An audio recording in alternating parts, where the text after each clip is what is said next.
Blood Gulch was the setup. Reconstruction, that's when we start getting serious.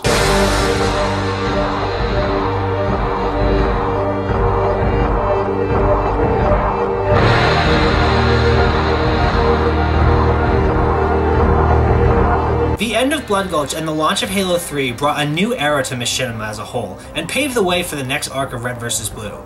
This arc would become known as the Recollection Trilogy, consisting of Reconstruction, Recreation, and Revelation.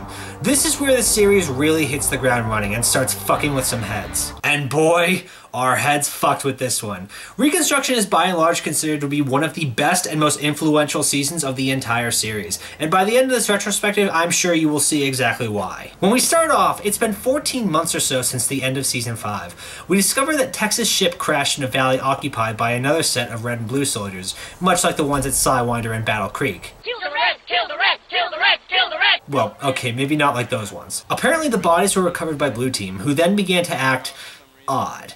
Mostly they one by one went crazy and murderous and began killing each other, which from our past adventures we deduce is the work of Omega.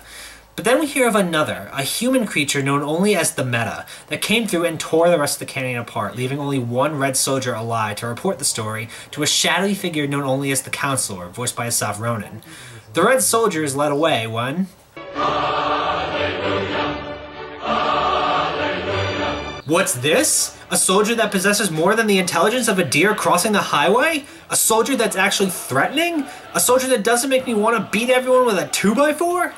This is Agent Washington, the one remaining competent soldier in this army of Nimrods. A man so badass that being killed only served to piss him the fuck off. Look at this guy. He's got a license to kill and a boner for murder. He's out for blood with a vengeance. Based off Omega's history, it's deduced that the best place to start the search would be none other than Blood Gulch itself. Dear Chairman. Oh yeah, before I go any further, I should point out that each episode of this season begins with a recorded message between two people. Them being the director of Project Freelancer, voiced by John Marshall Reed, and the chairman of the UNSC, voiced by Jack Lee. These conversations are sort of the backdrop for the season, and as we progress, the conversation slowly goes from friendly and cordial to accusatory and violent. It's our first look at the man behind Project Freelancer, and it's a very terrifying look. What exactly he did won't be revealed until later, but pay attention to these conversations because they are important, both for revealing these men as the characters they are and for giving us advanced warning of the road ahead. We arrive on Blood Gulch to discover that the canyon has become more or less abandoned, as the Reds and Blues have been transferred out to different locations. The only ones left are Sister, because I guess they needed someone to keep the lighthouse at Blue Base, Sarge, who refused orders to leave so long as there remained a Blue in Blood Gulch, and Lopez because, really, where else is he gonna go? At least he finally has a body again. From here, Wash goes to Rat's Nest, where he finds Caboose making life hell for the Blues there. We also see that Caboose is the only main character from Blood Gulch that is not wearing the standard Mark 6 armor, instead opting for Mark 5. The official reason was to differentiate himself from Church, as his original darker color is now the default blue color and they would just look too similar. I always thought the armor made him look like a little kid, which, considering his mentality, definitely suits him, and honestly, it seems to fit his character more than the Mark 6 ever did. They then arrive at a small outpost where Church has spent the last 14 months in solitary confinement. Although incredibly reluctant to help a freelancer, for very obvious reasons, when he hears that they know where Tex's ship landed, he's immediately on board with it. Of course, their actions are noticed by the Meta, who has been tailing them and sends a recorded message with a bit of an audio loop to Sarge, and by South and Delta, who are there for reasons. I don't really know why they're there or how the others wouldn't have noticed them. They make their way to Valhalla where the ship landed and find that Sheila is still in there, but she's about 80 degrees of fucked up and pretty much beyond repair. Exception. This system has taken damage. I am functioning at minimum capacity. So sad. So sad. Hey, by the way, did we ever figure out why you were freaking out so much last season? Yeah, that's what I thought. The logs they find depict the last moments of Tex's adventure before she crashes, in which we learn that Gamma was still behind the firewall and that the aliens bailed out before it happened, to where we'll most likely never know. Wash then gets a distress signal from South, who is under attack from the Meta and is in need of help. Of course, Wash is still bitter about when South shot him in the back and left him for dead with Delta during Recovery 1, so maybe this wasn't the best person to call. The battle that ensues is a chaotic one that shows both the tactfulness of Wash as well as the chaotic power of the Meta. It also introduced the new best running gag in the show. That was the worst throw ever. time. Not my fault. Someone put a wall in my way. It's also our first true glimpse at the Meta as a soldier, and if you weren't already terrified of him from the small glimpses of before, now you really will. Because the thing about the Meta is, he steals freelancer equipment and AI and uses it as his own. That's why he was able to use the cloaking device when originally Tex used it and needed Omega to run it. He's basically got a bunch of different personalities in his head now from all the AIs he's taken, but also has a bunch of abilities to go with it. This obviously presents a bit of a problem because, as we all know, Tex and Omega were not the only ones on the ship.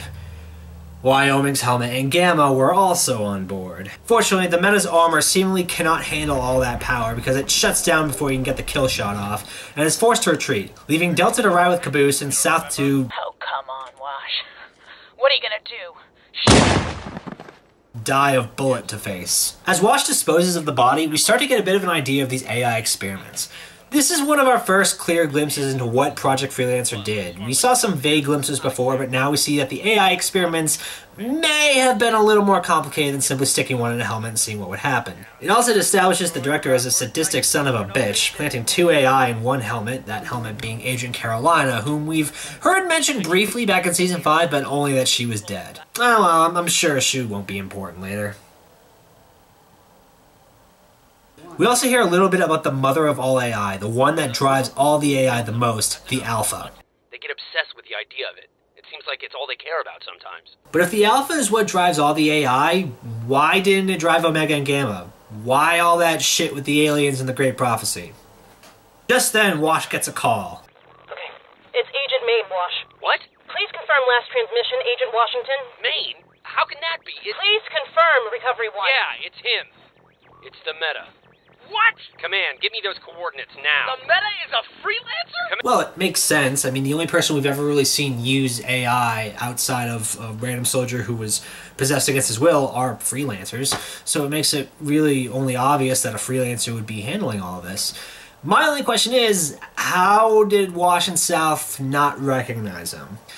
Yeah, I guess you could make the argument that, you know, the EVA helmet, he's basically the first character we've seen outside of the regular Mark 6 helmet, so maybe the EVA helmet threw them off. Of course, this gets disproven later, so just for now, assume it's been a while. After giving South an impromptu grenade funeral, the party tracks the Meta to Zanzibar, aka the Doomsday Fortress from Seasons 3 and 4, where Meta is trying to restore power to its systems using the wind turbine. Wash, thinking they've only got one shot to stop it before it's back to full power, tries to coordinate a sneak attack. With Church and Caboose. Yeah, I can't see this ending badly at all. Well, actually, to their credit, it goes better than expected, with them actually wounding the Meta a bit. But then Caboose is knocked out and Delta is taken, with the Meta being revealed to possess at least 6 AI, some of which we've never seen or heard of before. So how exactly did this go wrong? Well, this happens. Yeah, okay. Hey, do you hear something? No. Wait, yeah. What is that? Music? What? Oh. It's Red Army! And nothing's gonna stop us now! Oh, fuck, Dick! Damn it, Griff, you broke the radio! Good. You see, while all this has been going on, Sarge has been acting on that fake radio transmission from the Meta, traveling to Rat's Nest to get the band back together, only to find the Blues all dead and Griffin Simmons about to be executed by the Reds for some off-screen buffoonery. Of course, he's too stupid to understand what's going on, save Simmons and Griff, even though he's wanted him dead for so long, and they careen off to throw a monkey wrench into the main plot. Also, Griff got promoted to Sergeant, but it goes nowhere and means nothing, so who cares? Except Sarge, whose feeble little mind can't seem to comprehend this knowledge. Yep, Red Team's back. Okay, I promise I'm not going to go off on another tirade about this, because really I think I've driven this point into the ground by now, but things were finally happening, you know? We were finally going somewhere, and now bullshit again. It's frustrating. It's just really fucking frustrating, okay? So after the Meta gets away, Wash finally manages to get the Reds under control and is obviously not happy. After Delta's removal, Caboose is in some sort of weird coma, so Church gets Simmons to distract Wash while he goes inside Caboose's head to try and figure out what's going on. Inside, he meets a version of Delta, basically a pre-recorded conversation Delta left there specifically for him to find. I left this memory in case you found it. Please tell Agent Washington that memory is the key. Memory is the key. Memory is the key? What does that mean? Wash will know. Memory is the key To what? And what memory? Like, if I brought the memory of my first threesome, could I unlock any door I could, or is it a specific door? Like, come on, you're an AI. Give me more to go off of than that. So Church comes back out of Caboose's head and, shit. To Wash's credit, he takes Church being a spirit from beyond the grave pretty well, though. I gotta say, for what as uncommon as a ghost is, nobody really seems to mind that much that Church is just walking around dead.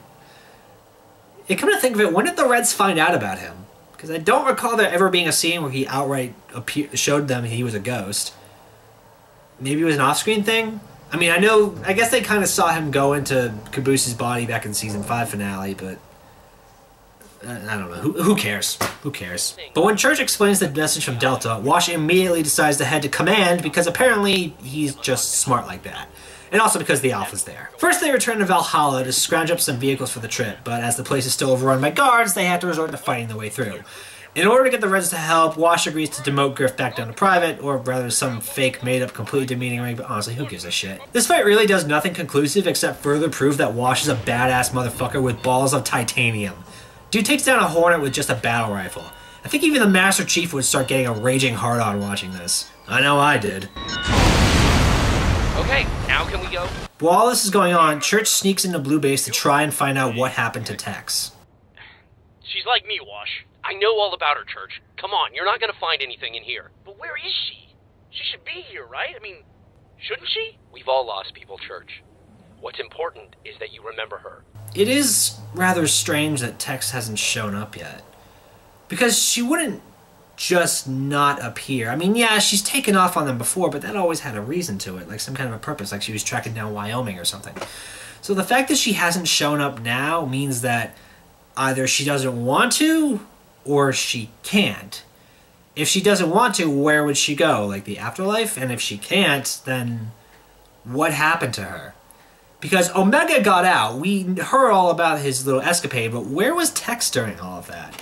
Why would she allow Omega to just rampage like that? And why did she allow the meta to take both him and Gamma? How bad is the meta that she would run away from him like that? Like, what could he have done to scare her that much, you know? So they make their way to Command and arrive just as the meta decides to wage his own rampage through there. And why he's there is beyond me, because why would he know if he wasn't telling them anymore, but whatever.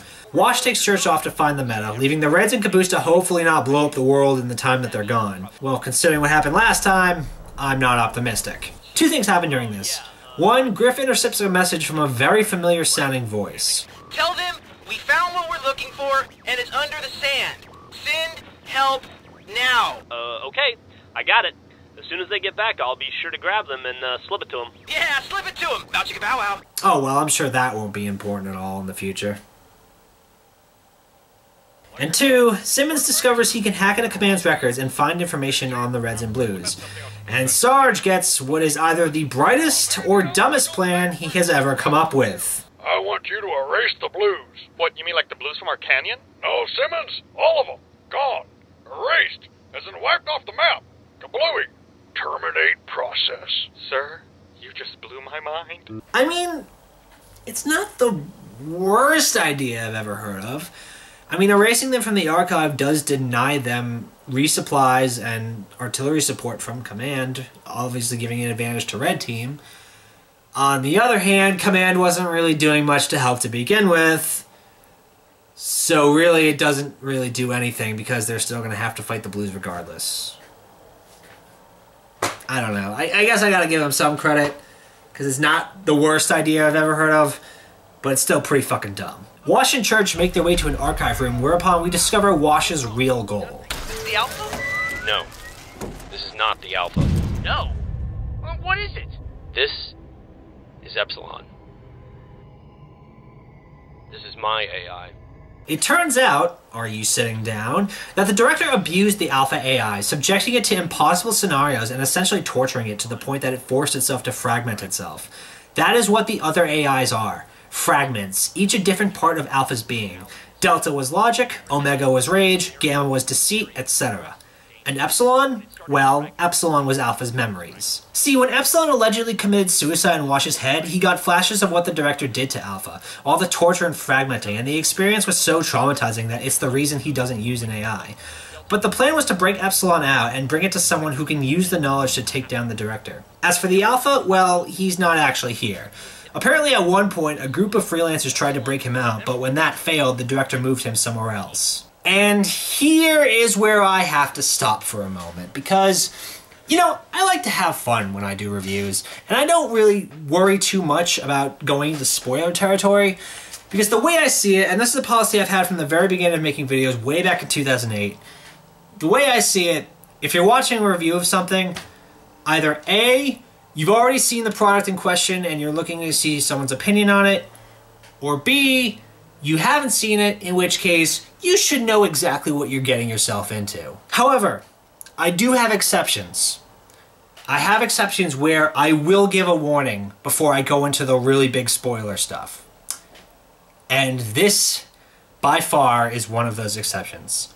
So, if you have not watched Red vs. Blue up to Season 6, Episode 16, go do that now before continuing any further in this retrospective, because you and I, we can't have this conversation until you've seen that scene for yourself. So, go do that. I'll still be here when you're done, because you'll pause the video, and that'll be that. And for the rest of you, proceed. Church, I need you to listen to me.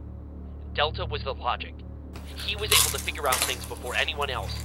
It's why he left a message for you in a way that he knew only you could find, and in a way that let me see you getting it. What are you saying? I'm saying I know what you are, even if you don't. Why you can seemingly live without a body. What? It's why they stuck you in some useless backwater canyon where no one ever goes. Then why they transferred every person in your outpost to a different base than you. I've been here 14 months. What? Over a year? By yourself? It's why you always agreed with everything Delta I said. think we should simply be happy it is gone. That makes sense to me. Why you didn't feel anything when Omega got inside your head. Feels pretty much the same. That's kind of weird. Why you can jump from person to person the way it can. It all adds up then. Omega was the one who inherited that trait. Church, there's no such thing as ghosts. You're one of them. You're an AI. You are the Alpha.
What the fuck?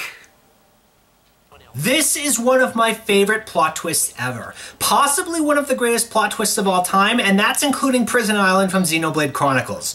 Everything about this scene is just perfect. The camera work, the music, the flashbacks, the way it all ties in so neatly with what we've already seen. The entire revelation hits you like a brick to the nuts. In just one monologue, you were forced to rethink everything you thought you knew about Red vs. Blue, its world, and its characters. The game and its rules have changed. This is the turning point. This is the moment that Red vs. Blue really gets started. Even now, years later, I still get chills whenever I watch this moment. And that's a testament for the writing. Even though the writers had no idea where they were going with this show, this revelation is written in there in such a way that you can't help but suspect that this was the plan all along. Naturally, nobody believes him, but he blows it off to follow through with his plan.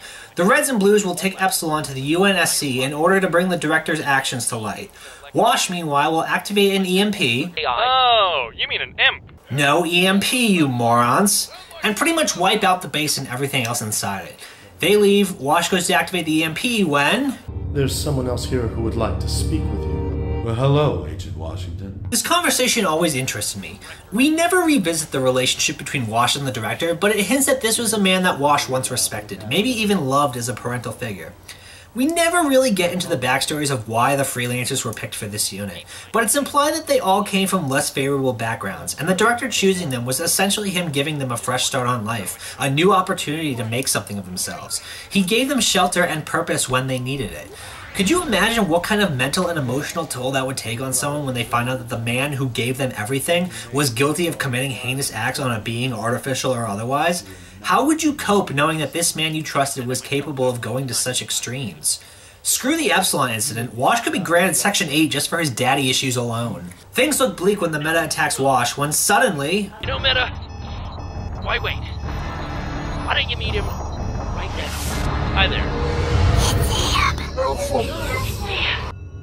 You know, I can see why you didn't want anyone else in your head. You got some pretty heavy stuff going on in there. I think you need to talk to a professional. That's too bad. I just lost my job and we had great mental health coverage. How much time do you need? Whatever you can get me. When the EMP goes off... When it goes off, I'll be fine. It only affects computers, remember? And I am a motherfucking ghost.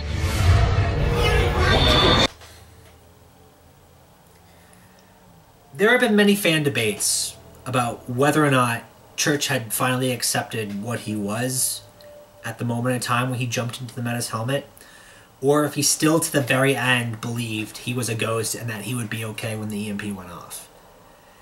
And as much as I want to side with the people who believe the latter and believe a little happier thought that Church died thinking he would be okay, there had to have been a part of him that knew that this was the end.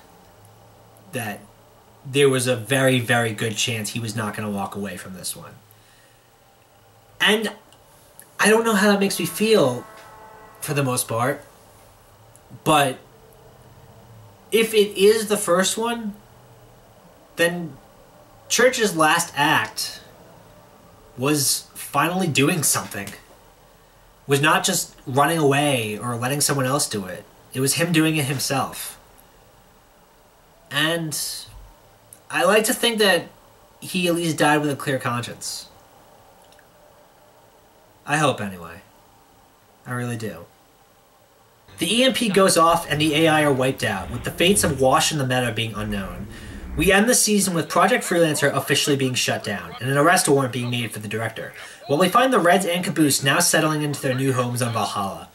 We discover that the director never had the chance to serve in the war, but someone he loved did, and died for it, and that haunted him for the rest of his life. And, because this season hasn't fucked with our heads enough, they throw one final plot twist in to make the proverbial mind rape complete. You must understand one basic fact for all this to make sense, my dear Chairman. These AI, they all come from somewhere. They are all based on a person. Our Alpha was no exception.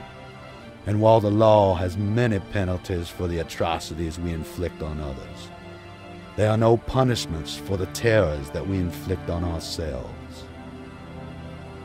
So you send your men. They won't find themselves a fight. They'll only find an old man tired, but satisfied he did his duty. An old man weary from a mind more filled with memory than it is with hope. Okay. Time to see if this works. Sincerely yours, the former director of Project Freelancer, Dr. Leonard Church.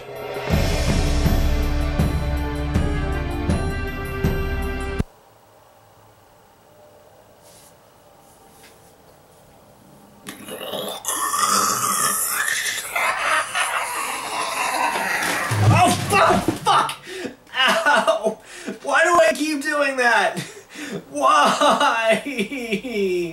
There's a reason Reconstruction is held in such high regard by fans. Up to this point, this was the most well-written, well-acted, and well-choreographed season in the entire series. It set the show down a path from which there was no turning back. We could never go back to screwball comedy, not after this. From here on in, it would only get more and more interesting. This season, I believe, was also the directorial debut of Gavin Free, who would eventually go on to become a major player with Achievement Hunter, as well as do his own thing with Slow Mo Guys. And it's also the season where Shannon McCormick really begins to shine. In just one season, I had more of an emotional connection to Agent Washington than I had going through the entirety of Blood Gulch with Church and the others, and his character would only continue to get more intriguing from here on in. Reconstruction gets the ball going with the future of Red vs. Blue. Next time, we'll see how well Recreation keeps it going. Thank you for watching. I'll see you next time. Bye-bye.